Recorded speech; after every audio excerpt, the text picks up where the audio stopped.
আমরা সিঙ্গারা খাচ্ছি, cheese chicken roll খাচ্ছি, হটডগ খাচ্ছি। গঙ্গাঘাটে আমরা ঘুরতে এসেছি হাওয়া খাওয়ার জন্য। আমরা খাওয়া খাওয়ার জন্য সেখানে খাবার দাবার পুরো প্যাকিং করে নিয়ে আসা হয়েছে। এই সাইডটা দেখো। হ্যাঁ হ্যাঁ, আচ্ছা আমার খেতে ভালো লাগে।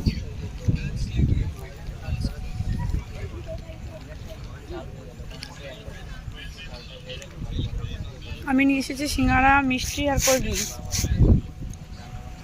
ন্যান্সি দমদম থেকে ফিরবার সময়, ন্যান্সি কী কী নিয়ে এসেছিস? আমি চিজ চিকেন রোল, হটডগ আর আর ঠান্ডা জল। লিসি তুই কি এনেছিস? ঠান্ডা জল, ঠান্ডা জল আর কোল্ড ড্রিঙ্কস।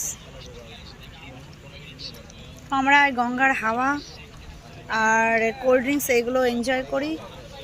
আর